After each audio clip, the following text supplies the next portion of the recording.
महाराष्ट्र में इन दिनों प्रियंका चतुर्वेदी और नवनीत राणा की लड़ाई या यूँ कहें कि उनके बीच में गहराए विवाद ने हर किसी का ध्यान खींच लिया है। और अब ये लड़ाई सिर्फ मुंह जबानी नहीं रह गई है, ये लड़ाई अब मातोश्री तक पहुंच गई है और इसका सबसे बड़ा असर उद्धव ठाकरे पर देखने को मिला। जी हाँ, उद्धव ठाकरे जो कि इंडिया ब्लॉक की मीटिंग में जाने वाले थे, उन्हें इस मीटिंग में जाना कैंसिल तक करना पड़ा। 4 बच्चों के चक्कर में उद्धव ठाकरे बुरी तरह घिर गए हैं। तो क्या है नवनीत राणा और प्रियंका चतुर्वेदी की लड़ाई का असर, क्यों घिरे उद्धव ठाकरे, आपको बताते हैं सब कुछ। आप भी वीडियो को शेयर करें और अपनी राय कमेंट बॉक्स में जरूर दें।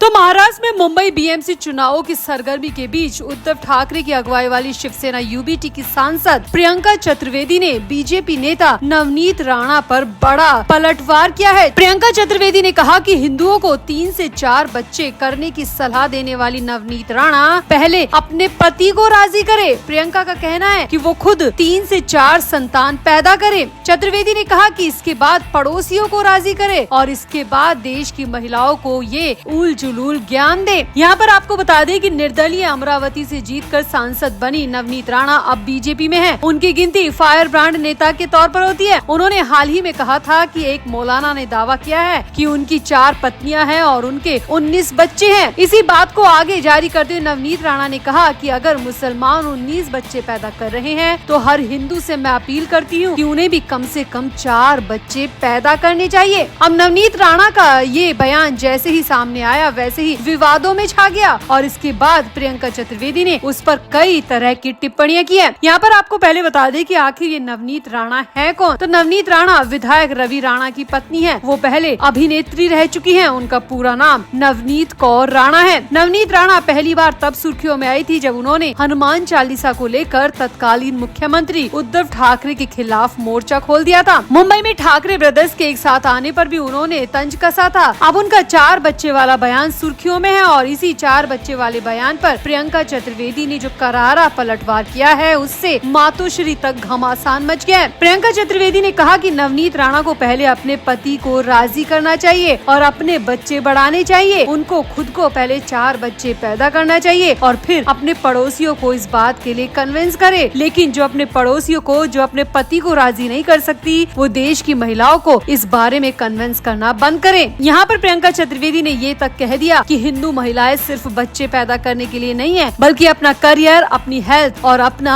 मानसिक स्तर मजबूत बनाने के लिए भी है। इसीलिए हिंदू महिलाओं को बहलाना फुसलाना अब बंद कर दो। यहाँ पर प्रियंका चतुर्वेदी ने अपने बयान में नवनीत राणा के साथ साथ पूरी बीजेपी को घेर लिया, जिसके बाद तो काफी हंगामा मच गया और प्रियंका चतुर्वेदी ने यहाँ पर नवनीत राणा के बहाने कई बीजेपी नेताओं का नाम लिया और बताया कि इनके भी 4 बच्चे नहीं है और इन्हें भी 4 बच्चे पैदा करना चाहिए। यहाँ पर प्रियंका चतुर्वेदी ने न सिर्फ बच्चे बल्कि शादी पर भी सवाल उठा दिया और कहा कि बीजेपी के आधे से ज्यादा नेता तो कुंवारे हैं, तो आखिर वो फिर बच्चे कैसे पैदा करेंगे। यहाँ पर नवनीत राणा को प्रियंका चतुर्वेदी जवाब देती रही और ये मसला इतना ज्यादा बढ़ गया कि ये पूरा विवाद मातोश्री यानी कि उद्धव ठाकरे के घर तक पहुँच गया। अब राजनीति में आरोप प्रत्यारोप का दौर चलता रहता है, लेकिन नवनीत राणा बनाम प्रियंका चतुर्वेदी के इस विवाद से उद्धव ठाकरे को बहुत बड़ा नुकसान हो गया। दरअसल उद्धव ठाकरे को इंडिया ब्लॉक की लेटेस्ट मीटिंग में जाना था। आपको पता है कि इंडिया ब्लॉक की इन दिनों मीटिंग पर मीटिंग हो रही है। उद्धव ठाकरे को भी हर मीटिंग को अटेंड करना था, लेकिन इसी विवाद के चक्कर में उद्धव ठाकरे हाल ही में हुई इंडिया ब्लॉक की मीटिंग में नहीं जा पाए, जिसकी वजह उनकी खराब सेहत बताई जा रही है। लेकिन इसकी असल वजह ये है कि प्रियंका चतुर्वेदी के बीजेपी नेताओं को लपेटने के बाद विवाद इतना ज्यादा बढ़ गया, जिसके बाद उद्धव ठाकरे मजबूर होकर इंडिया ब्लॉक की मीटिंग में नहीं गए और उन्हें अपनी मीटिंग में जाना कैंसिल करना पड़ा। फिलहाल यही सबसे बड़ी वजह सामने आ रही है, क्योंकि प्रियंका चतुर्वेदी को यहाँ पर सिर्फ नवनीत राणा को जवाब देना था, नवनीत राणा के बयान पर पलटवार करना था। लेकिन प्रियंका चतुर्वेदी ने इस पूरे मामले में बीजेपी नेताओं की शादी और उनके घर परिवार को भी घेरे में ले लिया, जिसके बाद विवाद और ज्यादा बढ़ गया। प्रियंका चतुर्वेदी कहीं न कहीं अपनी बात से, अपने जवाब से भटक गई और इसी वजह से ये पूरा मसला उद्धव ठाकरे के घर तक पहुंच गया। यहाँ पर आपको बता दें कि नवनीत राणा ने पहली बार ऐसा बयान नहीं दिया है जिसके बाद विवाद हुआ हो। नवनीत राणा इससे पहले बंगाल में बाबरी मस्जिद बनेगी मिलेगी तो उसे कार सेवा से गिरा देंगे जैसा बयान भी दे चुकी हैं। नवनीत राणा ने अपने करियर की शुरुआत मॉडलिंग से की थी और फिर मराठी सिनेमा में भी काम किया था। साल 2006 से 2013 तक उन्होंने कई फिल्मों में अभिनय किया। फिल्मों में लोकप्रियता मिलने के बाद उन्होंने पॉलिटिक्स में एंट्री कर ली और 2019 में उन्होंने अमरावती से निर्दलीय उम्मीदवार के रूप में लोकसभा चुनाव जीता था। फिलहाल नवनीत राणा बीजेपी में है और वो बीजेपी नेता के तौर पर ही 4 बच्चों वाला बयान दे रही थी, जिस पर प्रियंका चतुर्वेदी ने पलटवार किया और ये पलटवार उद्धव ठाकरे के लिए कहीं न कहीं मुसीबत का सबब बन गया। तो आपका नवनीत राणा के बयान पर क्या कहना है, प्रियंका चतुर्वेदी के पलटवार पर क्या कहना है और उद्धव ठाकरे के इस पूरे मामले में फंसने पर अपनी राय कमेंट बॉक्स में जरूर दें और वीडियो को भी शेयर करें।